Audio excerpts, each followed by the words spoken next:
All right, good afternoon, everyone. I am Nathaniel J, and this is Alive and Thriving. I am trying out a new setup where I am going to be streaming live to Facebook over here and posting to YouTube via the stationary camera there. So, without further ado, if this is your first time, then what I'm doing is I'm reading from Baird Spalding's Life and Teaching of the Masters of the Far East. I'm on book 2, chapter 10, and if this is your first time joining me through this journey, I highly encourage you to go over to my YouTube channel and check out all of the other videos that I've made from this book series over there. So without further ado, while I just adjust the camera right here a little bit, we'll get on to chapter 10, Life and Teaching of the Masters of the Far East.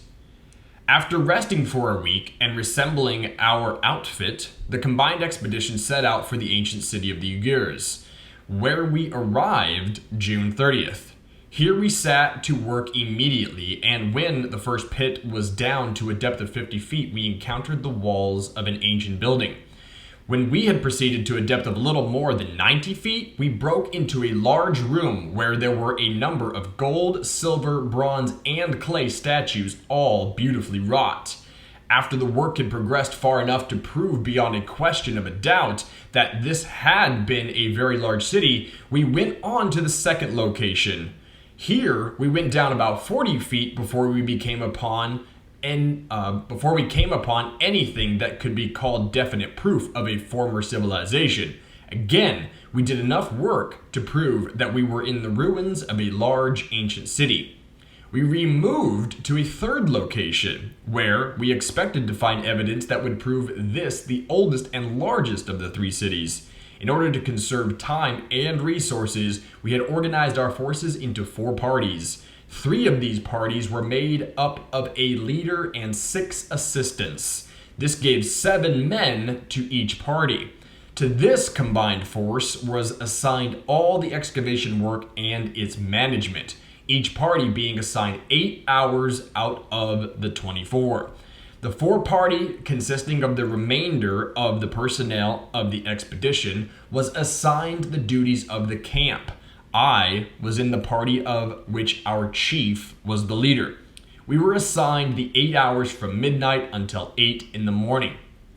After we had completed the discovery of the first pit and had gained access to 4 of the underground chambers or rooms, we cleared away enough of the debris to show beyond a question of doubt that this was the oldest and largest city of the 3, and that it was rich in treasure. One morning, the party which relieved our chief's party reported that there were horsemen approaching our camp from the north. When we reached the surface, we found that they were headed in our direction, and it looked as though they were another bandit band, since they were evidently following the trail we had made on our way there. As we stood looking, Jast came up and said, "They are a party of bandits who are determined to loot the camp, but I do not think we need fear." We waited for them to approach, and they came on to within 500 yards of our camp, then halted.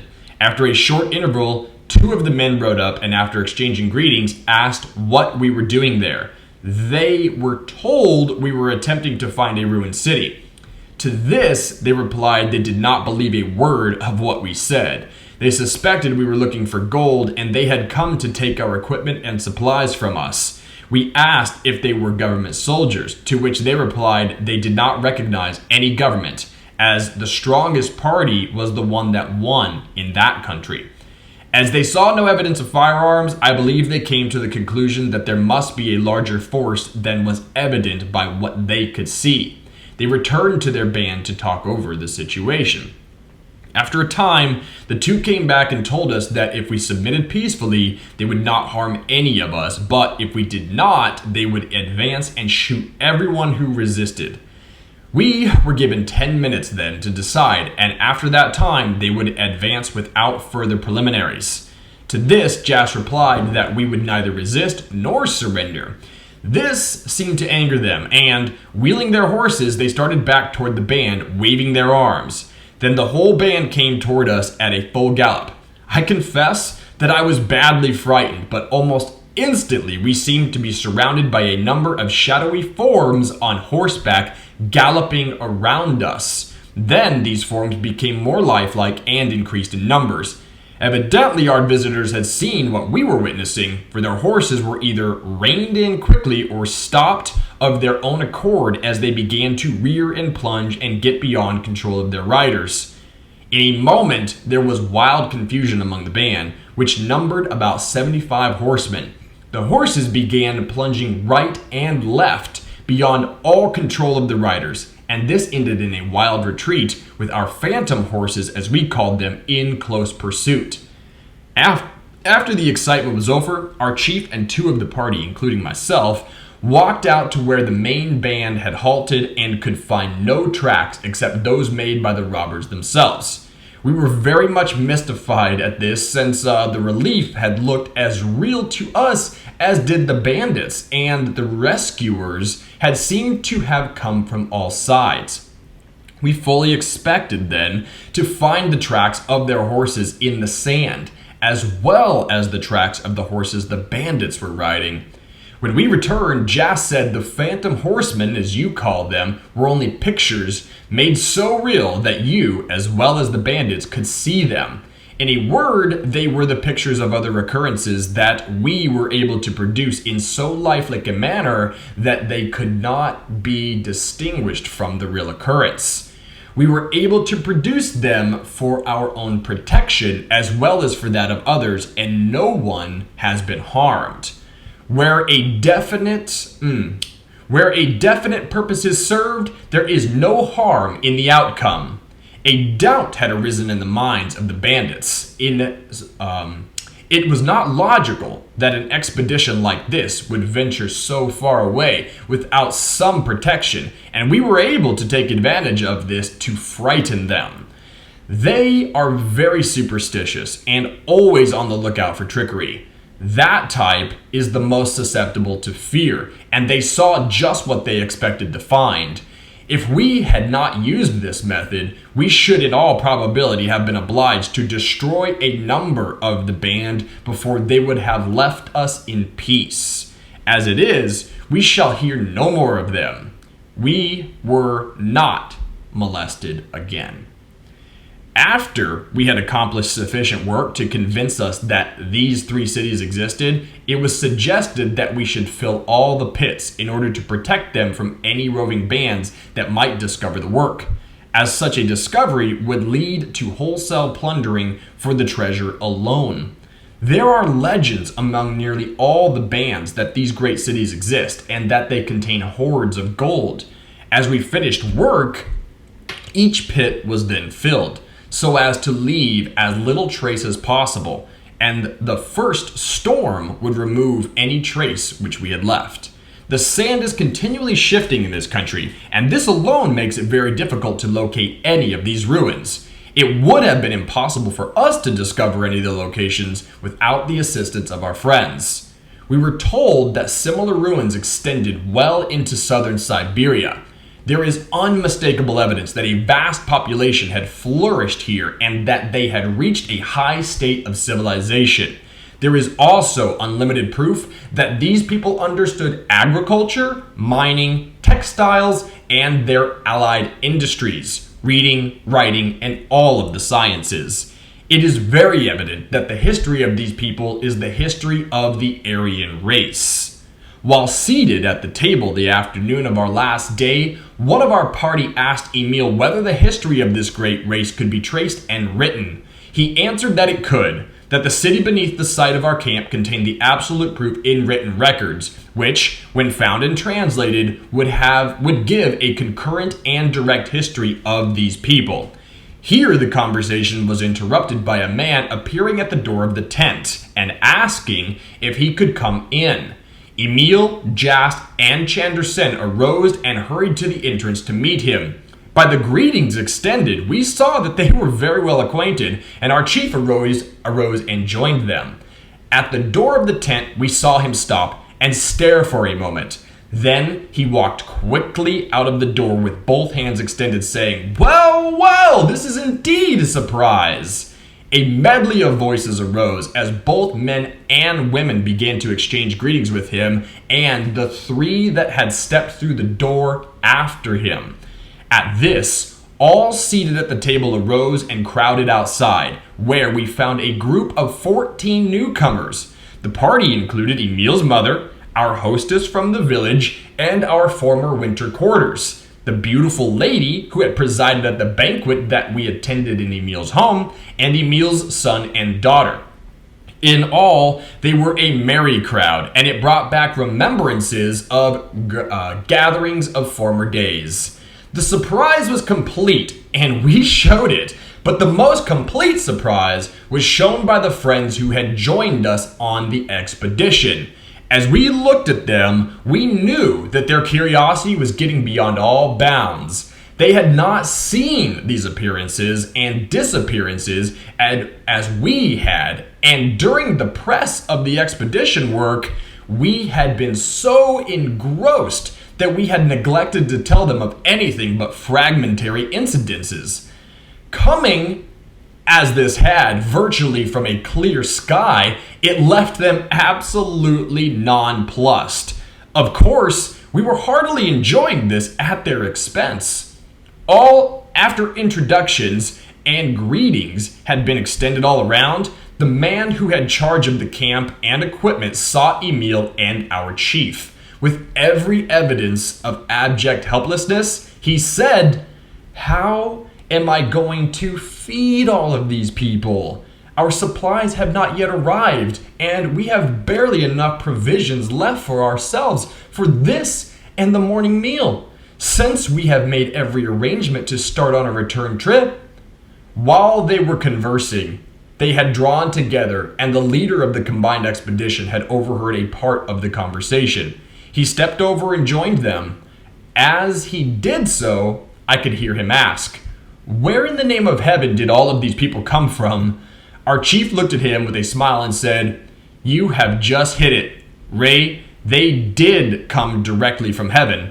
See, there are no conveyances."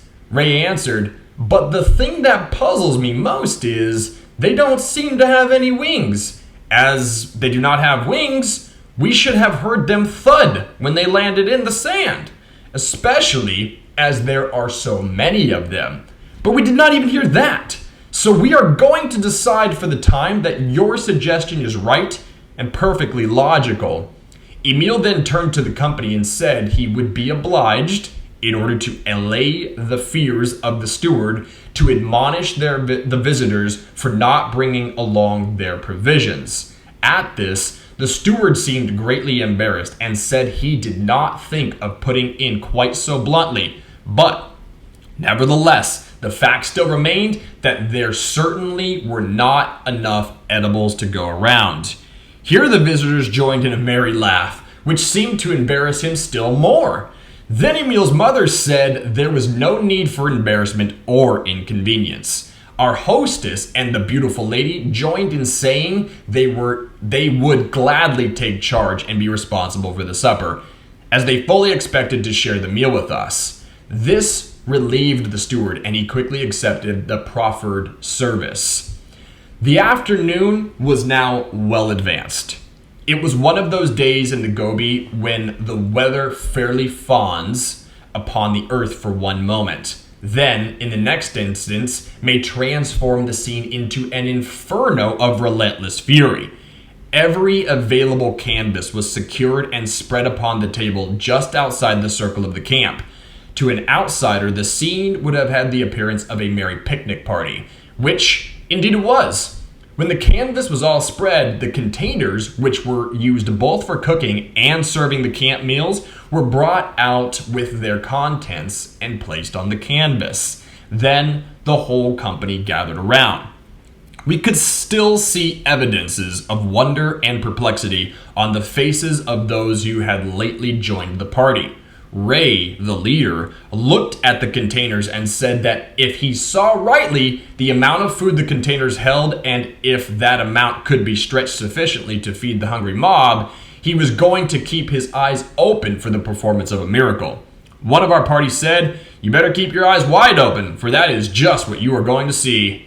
Our chief said that is twice. You have guessed right today, Ray. At this, the three ladies began serving from the containers. As each plate was served, it was passed on, and an empty plate was received for the full one until all had been served most generously. As the serving progressed, we could see that Ray was getting more restless, and when his plate came to him, he passed it on, remarking that he could get along with a much less liberal helping. Our hostess assured him that he need not fear, as there would be a plentiful supply for all. After all had been served bountifully, he again looked at the containers. When he saw that the contents had not been diminished, he arose and said, at the risk of being impolite, ill-mannered, and a bounder, I am going to ask if I may sit by you three ladies, as I fully acknowledge my curiosity has so deliberately taken the upper hand that I cannot eat a bite. The ladies said they would look upon it as an act of courtesy if he wished to sit by them, whereupon he walked over and sat down on the edge of the canvas between Emil's mother and the beautiful lady. When he was seated, someone asked for bread. There was but one piece remaining on the box lid that served in place of a tray. The beautiful lady held out her hands, and almost instantly there was a large loaf of bread in them. This she passed to our hostess, who began cutting it, preparatory to serving. At this, the leader arose and asked if they would kindly permit him to see the loaf as it was. The loaf was passed to him, and after examining it critically for a moment, he passed it back. We could see that he was very much agitated. He walked away a few steps, then returned, and, addressing himself directly to the lady, said, I do not wish to seem impertinent, but this has muddled my thoughts to such an extent that I cannot refrain from asking questions.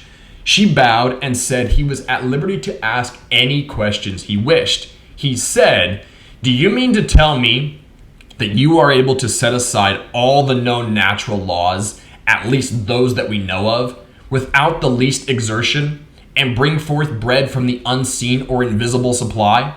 The lady replied, to us, the supply is not unseen. It is always visible. Then it was perceived that our hostess cut and served the loaf. It did not diminish.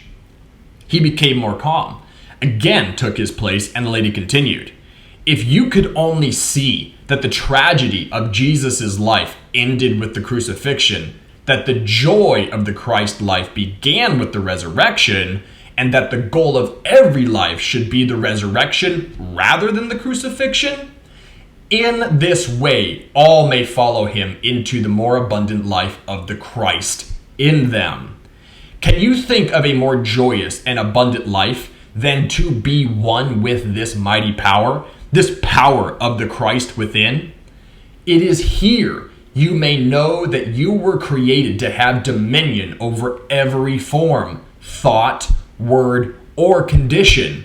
In living this life, which is the fulfillment of every need, you will find that you are living an exact scientific life. Jesus increased the few loaves and fishes the little lad had until he was able to supply ample for the multitude. You will observe that he bade them sit down in an orderly, expectant attitude, ready to receive the increased supply by fulfilling the law. If you are to find joy and satisfaction in the life of Jesus, you must fulfill the law of his life by acting in harmony with his ideals. You cannot stand and worry as to how you are to be fed. If Jesus had allowed this, the multitude never would have been satisfied. Instead, he quietly blessed and gave thanks for that which he had, and the supply was increased in sufficient measure to meet every need. Living did not become a difficult problem until man disobeyed and refused to listen to the inner voice. When he returns and again learns to listen to that inner voice, he will cease to labor for the means of a living. But he will work for the joy then of creating.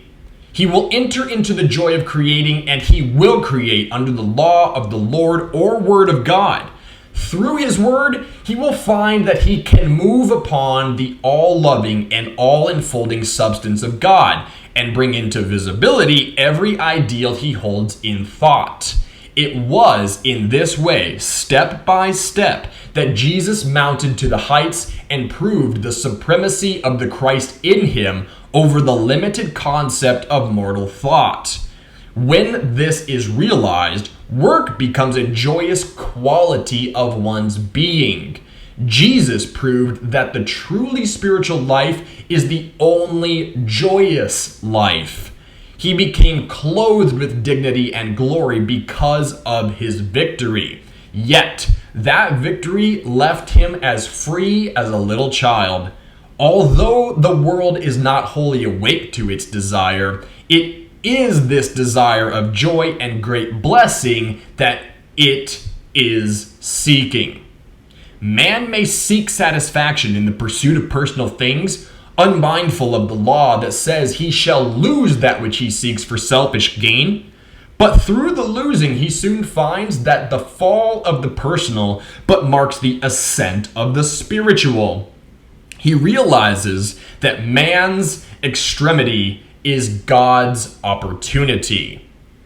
You must know that you are entitled to every good and perfect gift of God, and you must prepare to receive those gifts through the knowledge of God as your divine nature.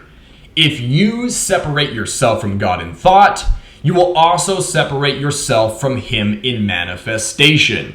In order to enter fully into the joy of life, you must seek life and joy for the fullness and joy that the life gives to all humanity.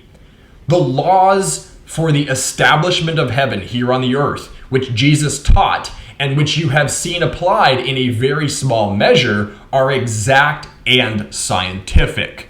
Man, being the son and true likeness of God, contains within himself the true spirit of God, his Father. He can discern to use the laws of his creative parent and bring them into full operation in his world of affairs, if he only will. Then she said they would be pleased to answer any questions he might like to ask. So right then, we just covered some pretty good ground in that to the masters, such as Jesus, all things are visible. They are seeing with a much more heightened level of consciousness. So to them, in the mortal flesh, in mortal consciousness, there is not a loaf of bread existing in real time. But to those masters with the elevated consciousness, who are synonymous with unconditional love and thus have the ability to see past, present, and future, and all the potentialities of the universe or the divine creative principle, whether it be a bar of gold or a loaf of bread, it is visible, and one needs simply hold out their hand to take possession of it, as one holds out their hand to take the possession of their lover's hand. What is visible to us in the physical is limited, and what is visible to the ascended masters, or those who have elevated their consciousness beyond that of the mortal plane, is visible at all times. Thus, from their point of view, it is not a measure of miraculous endeavor to just simply extend one's thoughts and bring forth a loaf of bread. And they go a step further to say that when you have a party before you that is expectant of the blessing which they are to receive, the power by which to grant said blessing is multiplied exponentially. And they begin the chapter by talking about the opposite side of that coin, wherein if it is a fearful experience that you expect to see, then you open yourself to the divine to have that thrust upon you. And in so doing, it's not a bad occurrence. It is simply an endeavor through which, if you are subjected enough times, you will weary of the experience, and then you will transmute your thinking to the level of consciousness that says, okay, I expected for a negative outcome to transpire, and therefore the reason it transpired was my expectation. The same way that the hungry masses huddle and expect to be fed, and their desires are fulfilled by the one with an elevated level of understanding and the ability thus to provide such a blessing, because they are acting in accordance with the universal law that says if you serve others, not only will you be of service, but your needs will be satisfied 1,000-fold. That beyond which you and your mortal mind has the ability to conceptualize, will your needs then be taken care of? And that is truly the message of Christ, that when endeavoring in service to others, expect not for yourself and receive that beyond which you can conceive.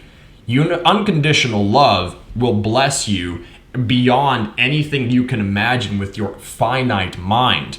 If you give over and let God and strictly adhere to the service to others timeline, then all of your needs will be met. Not only that, you'll be exhilarated. You will live a life of joy. You will find love abundant in every single way. And the amount of abundance that you will experience will just dwarf any possible conception that you could contrive for yourself with finite thinking.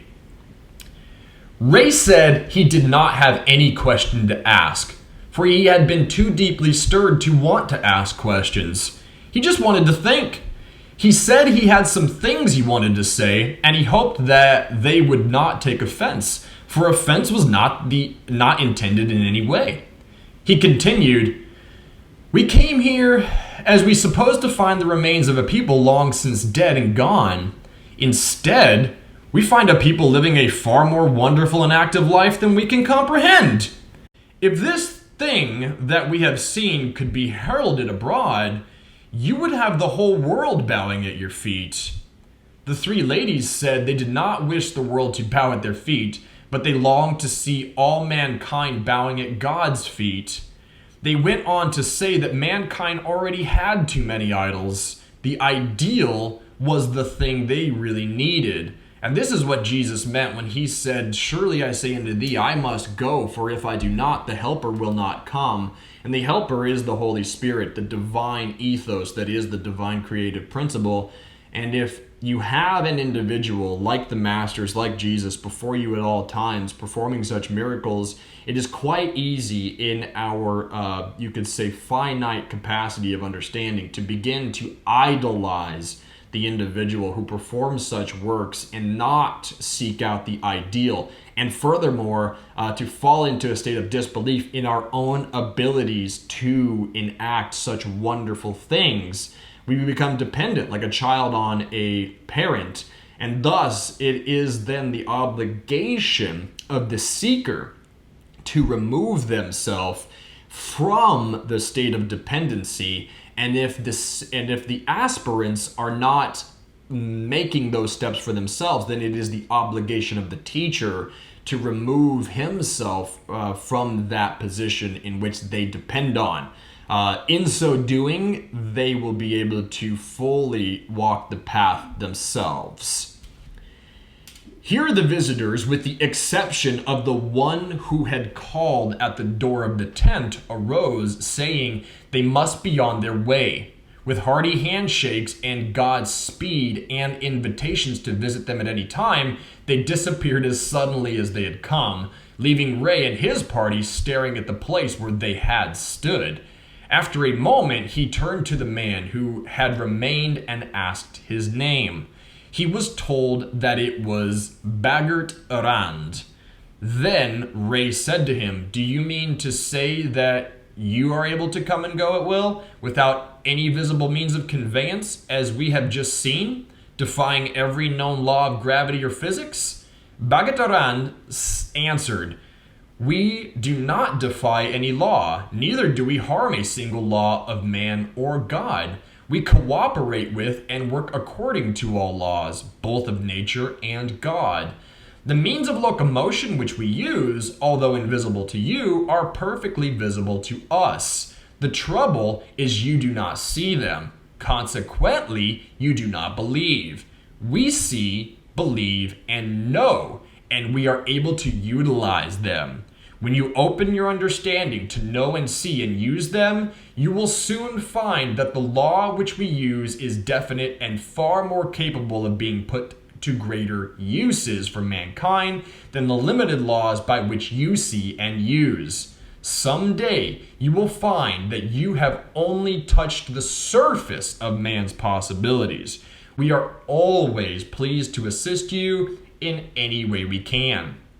Ch.10 said that this friend had come to invite us to return to our outfitting point by way of his village, as the trail was shorter and the distance could be made with 1 day less travel at this time of year.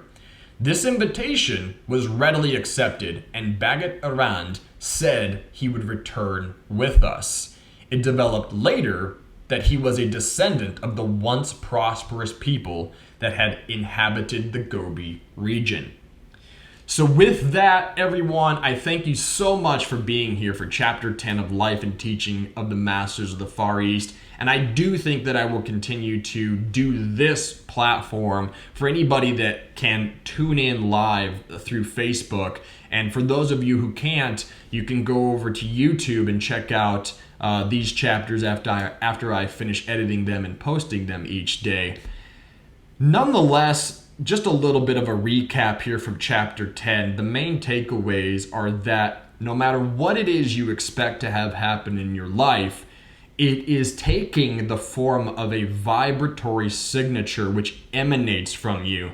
And if you emanate a fearful expectation for your reality to transpire, then you are authorizing the universe to manifest that experience into your reality. Now, the work of a master or an aspirant or an adept is to get to the point where they control the vibrations which are emanating from them so that they may experience joy, abundance, love, and prosperity. Then the work of a master is to so perfectly yoke yourself with the will of God, the divine creative principle, the flow, the ever-moving flow of the universe, so that you might ride the wave of invincibility, inevitability, unconditional love, unconditional abundance, unconditional life, unconditional freedom, everlasting life. The only real thing that actually exists in the universe is unconditional love. It is the source of all things. And if you are experiencing fear in any way, shape, or form, then it is a product of you sending out counteractive vibrations to the signature of love. If you do that, then you are essentially putting blinders on yourself like they put on those of racehorses, and you are just limiting yourself in what you have the ability to see. It is not God or the universe's fault that you do this. It is rather an act of your own free will. We, each and every single one of us, in our perception of duality, are free will agents. And as you transpire along this path as a seeker, an adept, or a master, you realize that whereas you will always have free will, when you yoke yourself with the divine will, you'll see that there is much greater peace, love, and prosperity to be had by serving others. And that is what yoking yourself with the divine will ultimately looks like, because everything in the universe that adheres to the benevolent timeline of ascension and evolution is propagating a service to others modality of being, way of being. Our sun is the perfect example of this. Our sun is the logos of the universe. It is synonymous with the life-giving force that we call God, and it is manifest here in our solar system to give us a perfect example of how to be. The sun does nothing but exist in a state of service to others. It is the point by which all other things gravitate around and then have their being because they remain in harmonious balance and dance with the universal source. We as human beings have the ability to identify with the animating principle within ourselves and then gather to ourselves all of that radiant light which makes up the sun. The sun is an example of that process having transpired over a long period of time. Like an oyster polishes a pearl, so can we polish our souls and amalgamate the universal love force principle to that center point. Then we go on to being the size, if you will, of a sun, of the center sun of the galaxy, until we are synonymous, or at which point we are synonymous with the unconditional love principle of God, and at which point we continue along our evolutionary path by which the amount of, you could say, responsibility is given to us is increased. Think of the amount of love that the sun is radiating out in order to hold within its gravitational field all of the planets, thereby supporting life on multiple different levels of experience, densities if you want to call them that, but just think about all the life, over 100 billion different life forms existing here on planet Earth, and that being in its orbit around the sun and being just so far enough away from the sun that things are allowed or are able to harmoniously propagate and have good lives and have experiences here on this planet. We can do that. Each and every single one of us can increase our level of irresistibility by serving others and being loving, which is all done and transpires through the act of raising thy consciousness to the point where at a certain stage in our evolution, we may actually be a sun or a center sun of the galaxy. And when said like that, it may seem a little scientific, a little bit sci-fi. Nonetheless, it's an analogy, okay? Because as the sun exists in our universe, it's also existing on a much higher plane of consciousness. So it's not simply sitting there and just being and experiencing, I am a sun and I'm shining light. No, it's much more than that. It's far beyond what we can conceptualize with our finite minds.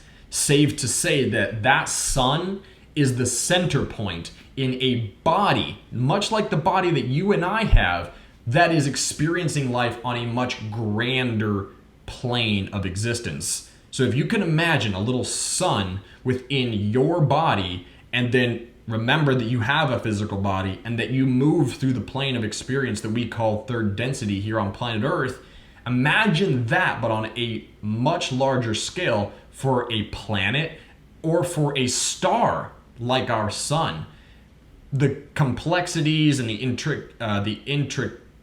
I can't remember the word, the intricacies, it's not a word, of such an existence are beyond my ability to put into words here and now. But nonetheless, just imagine a large human body that is so big that the sun in our solar system is 1/10,000th of that, the tip of a pin. And I mean a pin like a push pin. That is how small the animating principle which powers our body is on the divine spiritual level. So imagine if we can see that sun, imagine how large the body in which that sun is contained, which gives life to our entire solar system and keeps it in balance. Amazing stuff, everybody. If you want to meditate on that, that's what I've been doing for these past few days. Each time I've gone and done my home meditations, that is the image that keeps coming to me. And it's this image of like pulling more light into the center of my being so that it like waxes there like a pearl inside of an oyster and then just gets bigger and bigger and larger. And then I just carry that with me as much as I possibly can throughout my daily affairs.